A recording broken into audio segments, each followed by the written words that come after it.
une puce a pu tuer plus de 25 millions de victimes, dont 30 à 50% des Européens en 5 ou 6 ans. C'est ce qu'on va voir dans cette vidéo. La peste.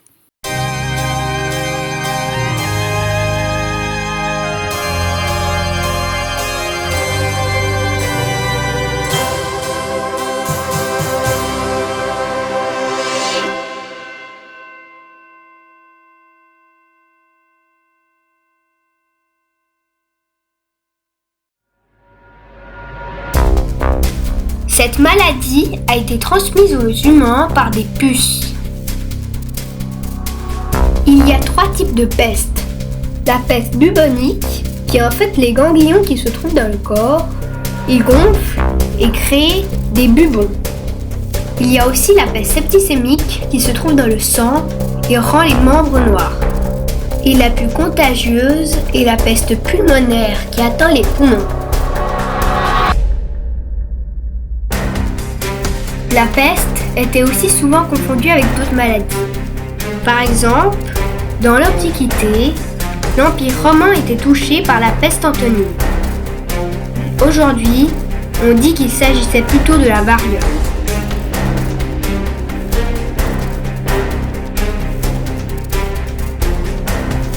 La première pandémie de peste réellement connue est la peste Justinien, qui apparaît en 541 en Égypte. La maladie se propage tout autour de la Méditerranée. Constantinople est atteinte en 542 après Jésus-Christ. 20 à 30% de la population de la ville meurt.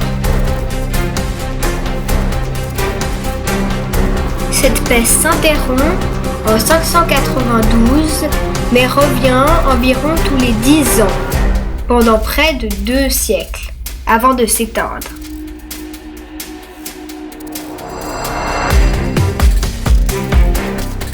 Au XIVe siècle, une deuxième pandémie éclate.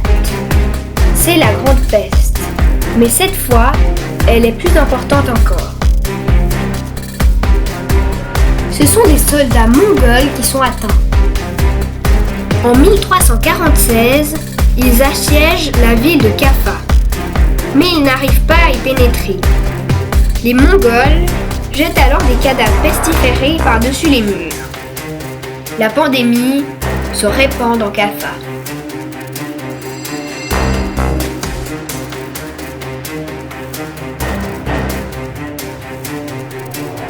Beaucoup de marchands contaminés quittent la ville et se rendent en Méditerranée. Ils répandent alors la maladie dans plusieurs ports.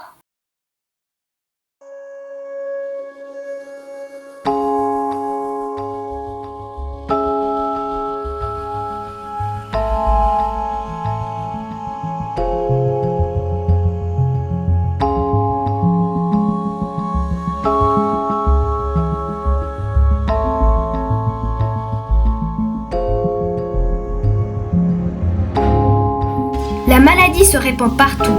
Il suffit qu'un malade postillonne pour infecter les gens autour de lui.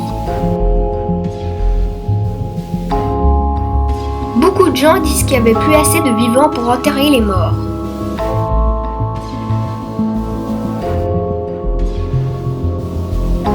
En 1347 et 1352, il y a eu au moins 25 millions de personnes tuées.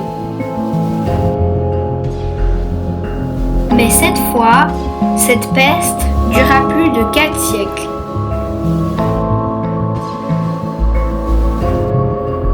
Entre 1628 et 1631, une épidémie touche la France et le nord de l'Italie, mais va pas plus loin. Elle a quand même fait 1 million de victimes en Italie du Nord.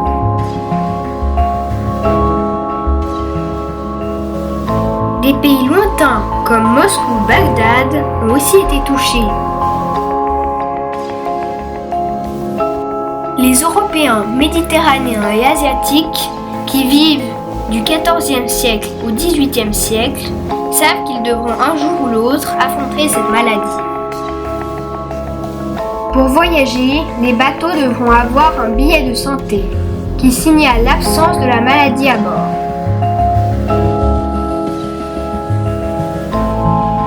Mais à Marseille, en mai 1720, un navire n'a pas respecté les consignes.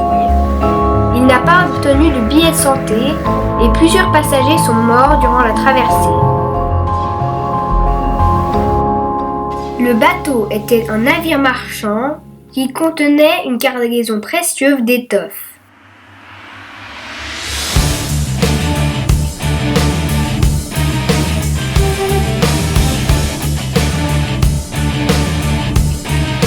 Ils ont donc débarqué malgré le danger et ont fait entrer la peste dans la ville. Au mois d'août 1720, 1000 personnes meurent par jour.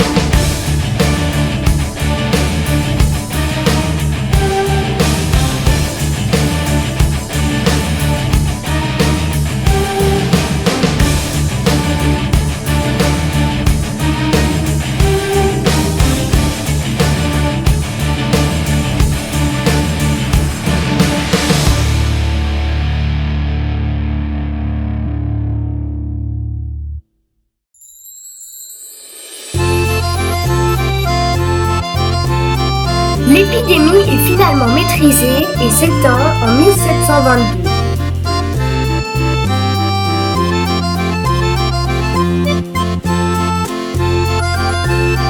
C'est la dernière grande épidémie de peste en Europe de l'Ouest.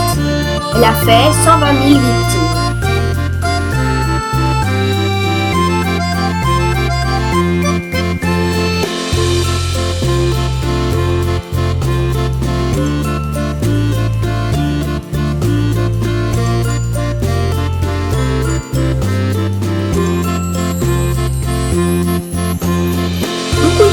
Essayer de comprendre cette maladie.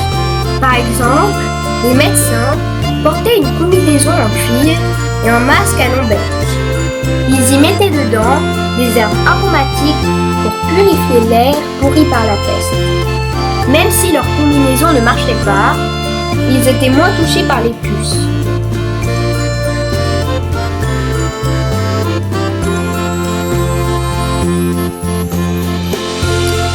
D'autres personnes disent que ce sont des juifs qui ne sont pas chrétiens qui ont versé du venin et du poison dans les cuves.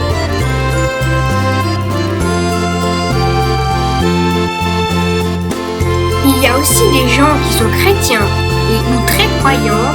Pour eux, la peste est forcément une punition divine.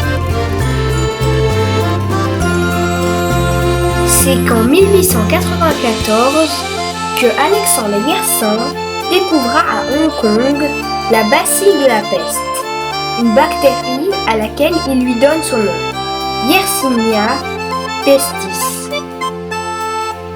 Et en 1898, Paul-Louis Simon comprend que ce sont les puces qui transmettent ce bacille.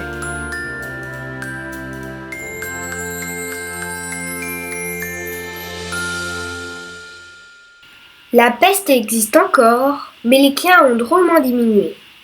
Il y a quand même eu 50 000 malades qui ont été signalés à l'OMS, l'Organisation mondiale de la santé, entre 1990 et 2015.